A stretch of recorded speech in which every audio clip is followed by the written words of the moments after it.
السلام عليكم ورحمة الله وبركاته أصدقائي وزملائي الأعزاء، أخباركم إيه؟ يا رب تكونوا بخير. إن شاء الله النهاردة ميعادنا مع الفيديو التاني من سلسلة أساليب البقاء عند الحشرات. هنتكلم النهاردة في حلقة عن باقي الفراش.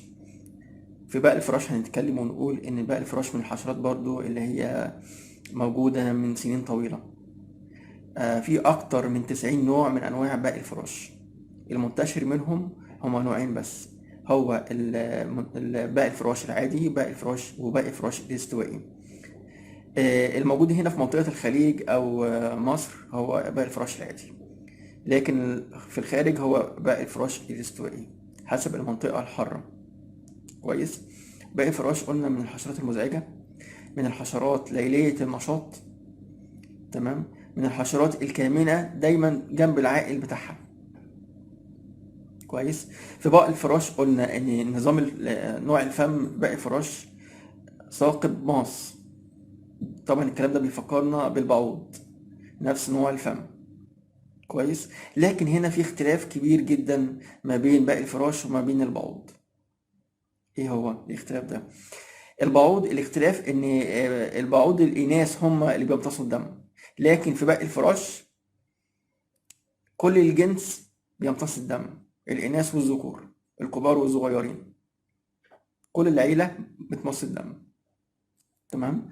باقي الفراش حشرة منتشرة خصوصا في بلاد شرق آسيا، وبتجيلنا كتير منها، خصوصا لو كنا شغالين في فنادق وجالنا جست من مناطق شرق آسيا. بيجي في بعض الأفراد محمل بباقي الفراش، بيجي ينقله في غرف الفندق. تمام. احنا قلنا في باقي الفراش لازم التعامل بيبقى بحرص شديد. يعني لو في غرفة في فندق هنتعامل عليها باقي فراش، يبقى لازم غرفة قبل وغرفة بعد. زي ما اتعلمنا لما نتعامل على الغرفة رقم 4 يبقى لازم الغرفة رقم 5 والغرفة رقم 2 لازم يتأمنوا علشان نضمن أعلى نتيجة وعلشان نضمن وعلشان نضمن إن الانتشار يبقى محدود وقف، نحكم الانتشار بتاع باقي الفراش، لأنها حشرة بتنتشر بشكل سريع جدا برغم من صغرها، لأنها مش ملحوظة. طبعا هو لونها بني فاتح ده قبل التغذية، لكن لما تمتلئ بالدم بيبقى لونها غامق، أحمر غامق. تمام. أحمر فاتح قبل وأحمر غامق بعد التغذية. نوع الفم بتاعها ثاقب ماس. العائل بتاعها طبعا الإنسان أو الحيوان عن طريق ماس الدم. تمام. ايه اللي بيخلي باقي الفراش يجيلي مكان ما انا موجود؟ حاجتين مهمتين. ايه هو؟ التدفئة، بتحب المكان الدافئ، مش المكان اللي فيه رطوبة، مش المكان اللي فيه هواء. تمام. بتحب التدفئة. تاني حاجة ثاني اكسيد الكربون. طبعا ثاني اكسيد الكربون ده هتلاقيه ازاي؟ فعلا عن طريق هواء الزفير اللي بيخرج مني. دي كلها حاجات بتعرفها العائل بتاعها، فهي بتحاول تكون موجودة جنب العائل، ما بتتحركش أبعد من مكان العائل ما هو موجود. حاجة مهمة لازم نعرفها في باقي الفراش إن هو يقدر ينتظر الوجبة بتاعته لمدة شهر كامل.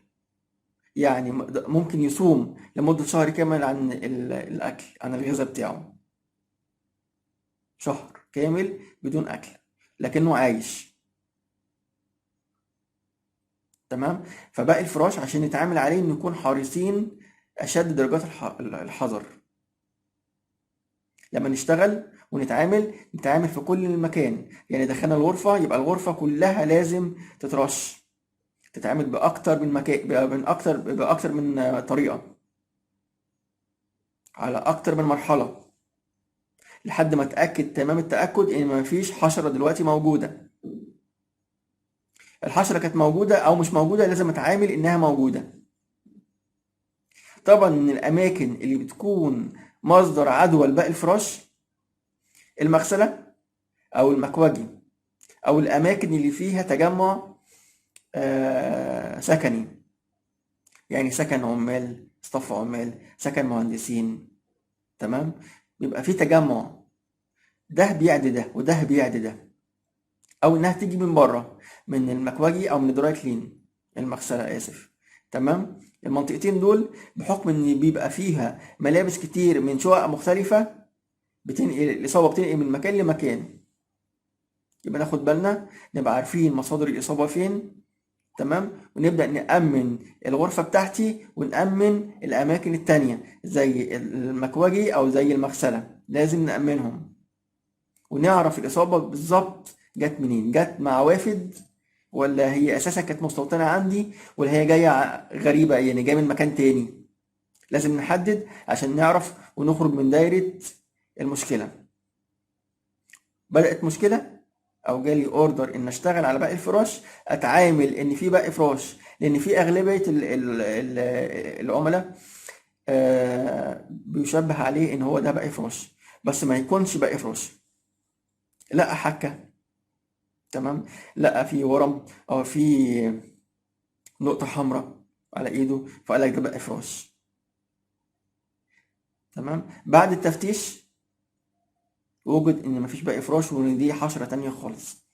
فلازم ناخد البلاغ، تمام، ونتعامل، نفتش كويس جدا المكان. طبعا خصوصا احنا نبقى عارفين ان هي اساسا حشرة ليلية، يعني هي بتاكل من طول النهار عشان تنشط بالليل. تمام. ناخد بالنا الموضوع ده. حشرة بقى الفراش وقت الخطر بتفرز فيرمون تحذير. لما بتحس ان في خطر هيقرب منها بتفرز فيرمون تحذير. ووقت لما تكون عاوزة تتجمع هي والأسرة أو هي والمجاميع اللي معاها بتفرز فيرمون تجميع، زي إشارات متفق عليها مع بني جنسها. إمتى يكون عندي خطر أبدأ على طول أدي فيرمون تحذير، بيبدأوا يهربوا بسرعة. او اني اجمعهم، ببعت لهم فيرمون او ببعت لهم رسالة اتجمعوا، فبيتجمعوا. تمام. طبعا من الحشرات المتعبة جدا، من الحشرات المهلكة جدا. تمام. من الحشرات الصعبة في التعامل بتاعها، لازم اكون حريص علشان اجيبها من اول مرة. هتعب لكن مش هكرر التعب ده تاني خلاص.